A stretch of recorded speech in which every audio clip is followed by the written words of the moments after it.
Hey everyone, it's Cece from One Green Pea. Today we're going to find out, can this plant be saved?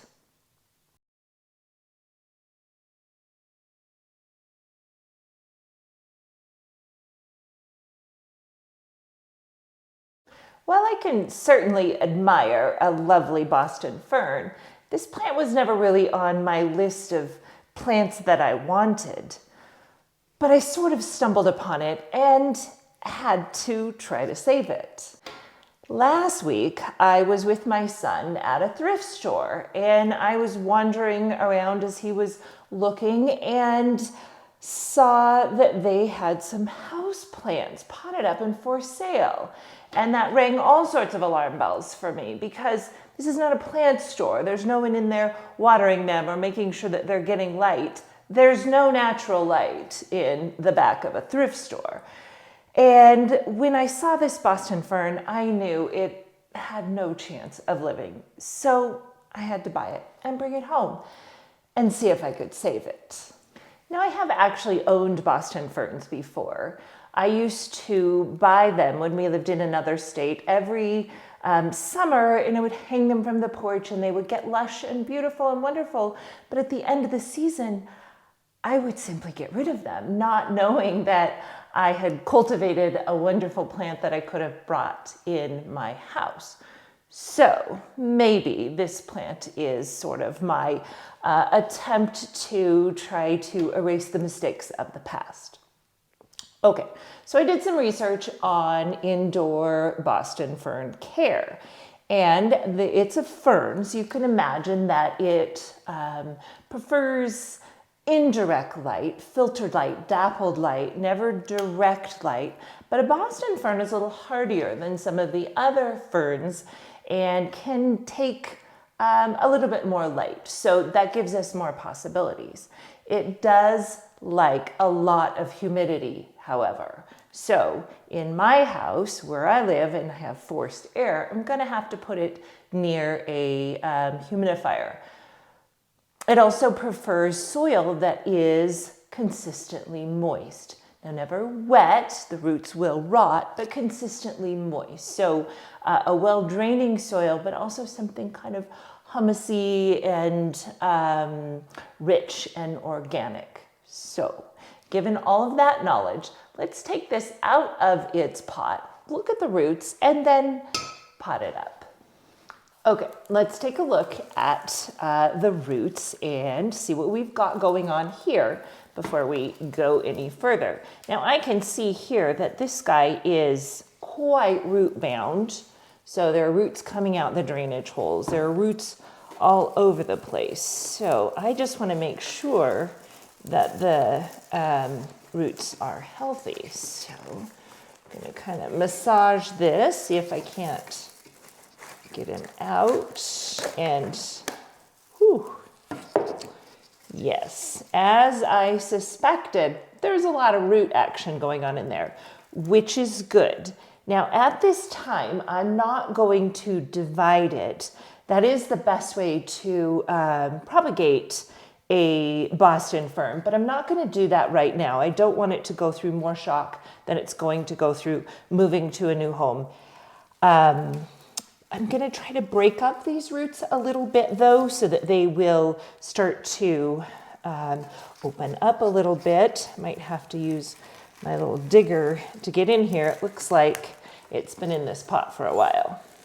Overall though, I like how the roots look. They are light colored as they should be, not too dried out. And there's a lot of them. So I like what I see so far. I'm just gonna kind of break this guy up.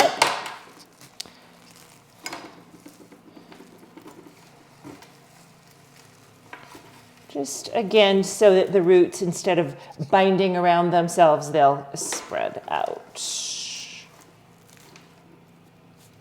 Okay, let's get this guy in his new pot. So I will start out by putting some of my good potting soil in here. It's my homemade mix. I start with a base of just a good organic potting soil from a bag, and then I add different substrates that kind of give it more ability to drain well. And I've talked about my soil lots of different times. So if you watch, this isn't new information for you.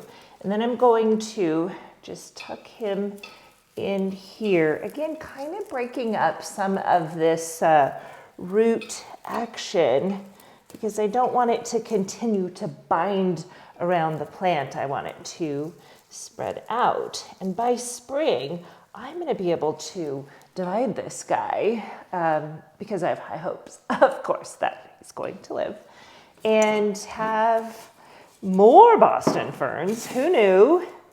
Look at me, the Boston Fern lady now. Put it in here so I make a little bit less mess. And I want to continue to tuck the soil down the sides of the pot so the roots all have plenty of soil.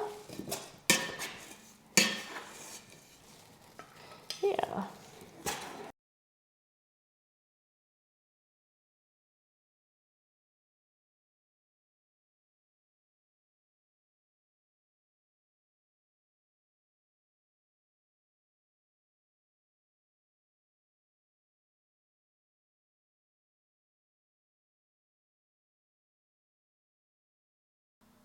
So there we go. He's in a new pot, has fresh soil.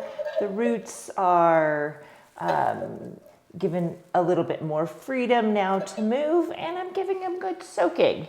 So I'm going to pay attention to the soil and make sure that I'm keeping it moist, never allowing it to dry completely out. And I'm going to find the right home for this guy so that he's getting some indirect light and plenty of it.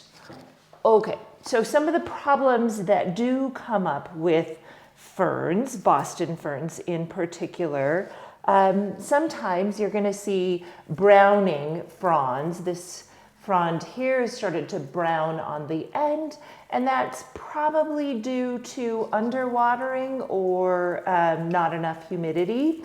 Again, that's a problem that I will hope to address. So I'm going to come in here with my clippers and clip out some of these dead or dying fronds that have browned. Another problem you see are fronds that fall, and there were a lot of these in the pot he was in. And again, those are simple. Just trim those out and adjust your care. Now, one other problem sometimes that happens is the fronds are kind of pale green or even yellow, and generally that comes from the frond needing, or excuse me, the plant needing more light. So again, plants will tell you what they need. We just have to learn their language. Thank you for watching this video. I hope that it was helpful, and if you own a Boston Fern or wish to own a Boston Fern, maybe this gave you some insight into their care. I will keep you updated on this plant so we can find out if this plant can be saved. If you are not yet subscribed to my channel, I would so appreciate it if you did that. It helps me to grow my channel and get plant information out to more people. And if you like this video, of course, give it a thumbs up. Maybe share it with a friend who enjoys plants as well. Until next time, my friends, keep growing.